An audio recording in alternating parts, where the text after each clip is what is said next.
Now, why did you want to build a replica of the car from Trailer Park Boys? Where did that ever happen? How'd that start? Well, first off, I always wanted a movie car replica. I've got my auto body license, and obviously I'm not all that rich. So I was like, okay, what can I build on a budget here?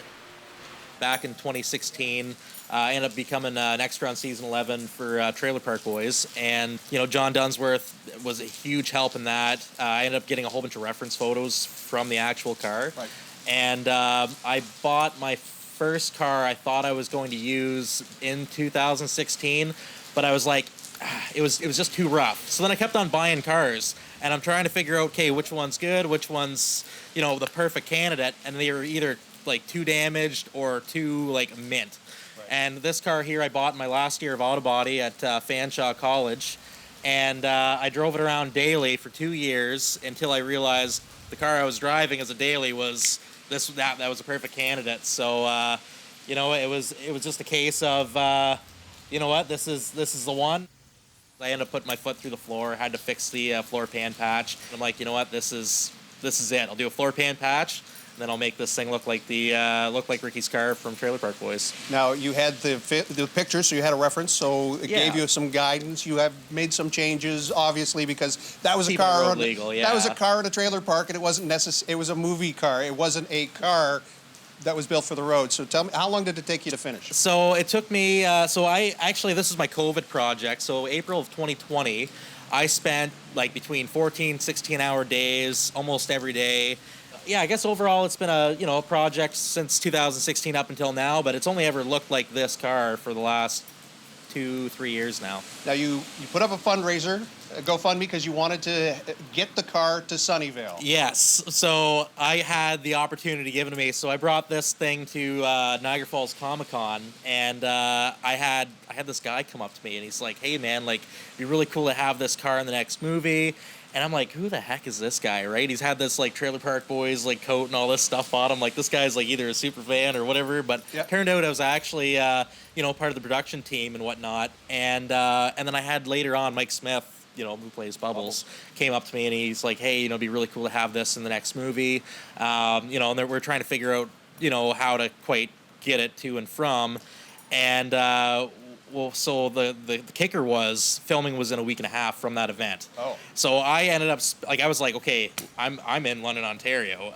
They film in Nova Scotia. So then I went gung ho. I literally just started fixing the car up. Took me a whole week and a half almost to get the car ready to make the trip. Right. And as soon as I was done fixing the car, like it was a matter of hours, and I just started driving across the country. You not on a trailer, not in a container. You drove this across. I drove this, and with the whole GoFundMe thing. So I was kind of broke. I'll be honest with you. I was broke doing this whole venture, and if it wasn't for the fans and for a lot of people that were there to like support me through the whole ordeal and that was donating, like I'll be honest with you, I literally spent my rent money on parts to fix it, because I'm just like, you know what, like I gotta make this happen. This is like a dream come true. And if it wasn't for everybody that kind of helped me along the way, like this wouldn't have been even remotely possible. Well, it's kind of on brand though, with the Trailer Park Boys and the whole environment. So you are part of this new movie that's being done. Yeah. So I'm a little bit of a background extra in the show as well. I got one little part in that, and then they've obviously used the car in the movie now too. So a little bit of money to help pay for some of the costs? Like they've been kind of helping me out. They stuck me in a hotel, which was pretty sweet. And then I'm going to be probably working on some of the set cars too. Okay. Before I leave. So that'll be pretty sweet. So what happened to the original? Does anyone know? So I'm a bit of I'm weird. I probably know more about their car. Their I don't know if I'm allowed to say mobile, but like, you just did. Okay, well, there we go. I probably know more about that vehicle than probably even they know about it. Yeah. But they've actually used 2 in the series, and they still have both of them. They are really they're almost beyond repair. I haven't really checked them out. I did offer to fix them up to set worthy condition or buy them. Oh, I feel like I wouldn't even have enough money to do that. I would, but Okay. you know, like I gotta Save them from the crusher. Do something. Yeah, exactly. No, as a last resort, I would buy them. Don't crush them. But yeah, no. They both reside in a warehouse that they either rent or own. I'm assuming, but they still exist. It's just they're too far gone to use for set use. You talked about John Dunsworth and how you made a connection with him, and he was very kind to you, and you built this car in another province based on a television program that you adored, that you were a part of. You land here in this province, you get to the border. What's the reaction? Oh, buddy. Okay, so like when I was going through Quebec, like I was just like, man, like what am I doing here? Like I was like, this is like a death mission for both me and the car here. Like if anything happens, I was just like, oh God, here we go. But you know, as soon as I kept on going, like, you know, the car was kind of humming along like a sewing machine at that point, right? Like it just, you know, like I got to New Brunswick and then I got to Nova Scotia. And then I was like, you know what, this is it. This is awesome, right? And I'm still like, kind of like, you know, taking it all in. Like I'm in Nova Scotia right now. Like, you know, it's kind of a dream come true. So You made it to Sunnyvale with the car that you built during COVID. Yeah.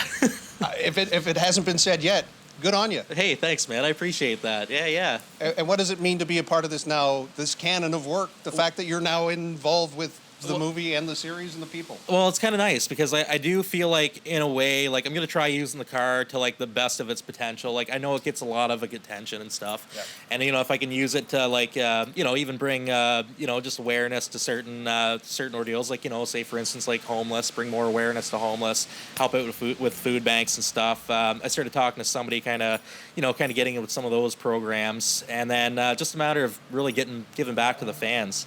Because I remember how I felt sitting in the actual original car back in 2016 and how it felt for me, and then seeing how like some of the fans are like even seeing my car. It's, you know, the similar reactions. It's just you know, it's a really great feeling being able to give back to the fans that way as well. So what next, Mike? It might be another Trailer Park Boys related vehicle. I'd love to get into more like TV and film, whether as a background or you know, automotive props or transportation that way. But I was actually almost even thinking about making a replica of either you know, John Dunsworth's character's car, like the old Leahy mobile, or you know, having a Monte Carlo with a sick hockey stick spoiler and spinner hubcaps. That'd be pretty sweet too. So we'll see what happens. Well, again, thank you for sharing. And I know it's a wet and rainy day. This car has no door on it. You didn't drive it from Ontario with no door on it. Yeah, we'll say I didn't drive. We'll say I drove here with no door. Okay, all right, awesome. But, yeah. Again, thank you so much. Hey, it's an honor, buddy. All right. Hey, thanks. Cheers. Cheers. Safety first! Something like that.